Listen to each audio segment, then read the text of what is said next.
বাঁচাতে পুলিশের ভ্যান আটকে দেয় এই মেয়ের কথা কি মনে আছে? মনে আছে সেই রিকশাওয়ালার কথা যিনি শহীদ নাফিজের নিথর দেহ নিয়ে পাগলের মতো ছুটছিলেন? তারা সবাই জুলাই আন্দোলনের সাহসী ও অকুতভয় সৈনিক। ডিম পারে হাসে, খায় বাগডাসে। প্রবাত্রীর সাথে এই সাহসী মানুষগুলোর কিছুটা মিল আছে, কারণ জুলাই আন্দোলনের সময় তারা জীবন বাজি রেখে সামনে এসেছিলেন, আর আন্দোলন শেষে কোনো বিনিময় না নিয়ে বাড়ি ফিরে গেছেন। তাদের কর্মকাণ্ডের সুফল সবাই ভোগ করলেও এক বছর পর এসে কয়জনই বা তাদেরকে মনে রেখেছে? এই ভিডিওটা দেখুন। সামনে এক ঝাঁক পুলিশ আর পেছনে শত শত আন্দোলনকারী। পুলিশ বাহিনীর শস্ত্রের সামনে দাঁড়ালেও আন্দোলনকারীদের এগিয়ে যাওয়া ছিল কল্পনাতীত ব্যাপার, কারণ যে কোনো সময় ঘটতে পারত প্রাণহানির ঘটনা। সেদিন নিজের প্রাণের মায়া ত্যাগ করে তারা ধাওয়া দিয়েছিল পুলিশকে, যার একেবারে সামনে ছিল একজন সাহসী যুবক। ওই যুবকের দৌড় দেখে মনে হবে সে দুনিয়ার সকল মায়া ভুলে শুধু জুলাইকে সফল করতেই মাঠে নেমেছিল। পরবর্তীতে বিভিন্ন সূত্রে জানা গেছে মানুষটা বিএনপির রাজনীতির সাথে যুক্ত, তবে রাজনীতি করেন না এমন অসংখ্য মানুষও জুলাইয়ের বীরত্বের প্রমাণ দিয়েছেন। তাদেরই একজন রিকশা চালক নূর মোহাম্মদ।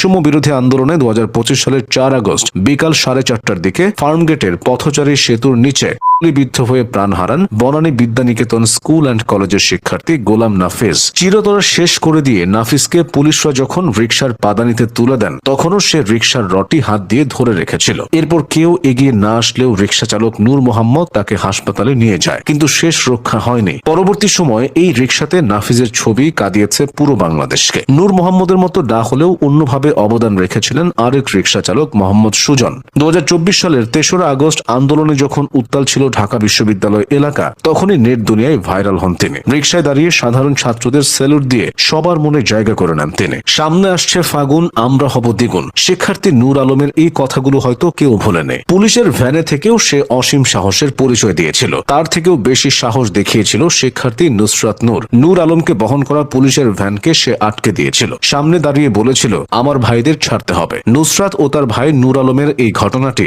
আন্দোলনের স্পিরিট কয়েকগুণ বাড়িয়ে দিয়েছিল। জাহাঙ্গীরনগর বিশ্ববিদ্যালয়ের এই শিক্ষককে মনে পড়ছে, তার নাম গোলাম রাব্বানী। জুলাই আন্দোলনের প্রথম দিকে শিক্ষকদের নীরবতা নিয়ে প্রশ্ন উঠেছিল, তবে পরবর্তীতে শিক্ষকরাও ঝাঁপিয়ে পড়েছিল। তাদের মধ্যে গোলাম রাব্বানীও ছিলেন। তার প্রতিবাদের ভাষা ছিল কবিতা। আবৃত্তি করা কবিতাটির নাম এই উপত্যকা আমার দেশ না। নবারুণ ভট্টাচার্যের লেখা এই কবিতায় গোলাম রাব্বানীর কণ্ঠে যেন জীবন পেয়েছিল। অনুপ্রাণিত হয়েছিল সর্বস্তরের মানুষ। এদিকে আন্দোলনে সরাসরি যুক্ত না হয়েও যে গভীর প্রভাব রাখা যায় তা দেখিয়েছিলেন যুক্তরাষ্ট্র প্রবাসী তারেক আহমেদ। যুক্তরাষ্ট্রে বসবাস করলেও আন্দোলনের সময় তারেকের মনটা পড়ে থাকত বাংলাদেশে। তিনি বিভিন্ন আপডেট দিয়ে মানুষদের উজ্জীবিত রাখতেন। হঠাৎ একদিন তারেক ফেসবুকে পোস্ট করেন, দেশের রেমিটেন্স পাঠানো বন্ধ করতে হবে। তার আহ্বানে সাড়া দেন বিশ্বের নানা প্রান্তে থাকা প্রবাসীরা। শুরু হয় রেমিটেন্স শাটডাউন। এতে সরকার উপর চাপ বাড়ে। তখনই দেখা যায় তৎকালীন তথ্য প্রযুক্তি প্রতিমন্ত্রী জুনায়েদ আহমেদ পলক কাঁদো কাঁদো কণ্ঠে বলছেন, প্রবাসী ভাই বোনেরা অনুরোধ করছে, রেমিটেন্স পাঠান প্লিজ। সবশেষে আন্দোলনের যে অবহেলিত শ্রেণীর কথা বলা হবে তারা হলেন নারী সমাজ। জুলাই আন্দোলনে পাবলিক ও প্রাইভেট বিশ্ববিদ্যালয়ের মেয়েদের ছিল স্বতঃস্ফূর্ত অংশগ্রহণ। অথচ গণ অভ্যুত্থান পরবর্তী সময়ে মেয়েদের আর সেভাবে সামনে দেখা যায়নি। ক্ষমতার বদল হওয়ার পর সবাই যখন ক্রেডিট নিতে ব্যস্ত, তখন এই মানুষগুলো কোনো বিনিময় নেয়নি। দেশ গঠনে তাদের চাওয়া পাওয়াও সমান গুরুত্ব পাওয়ার দাবি রাখে।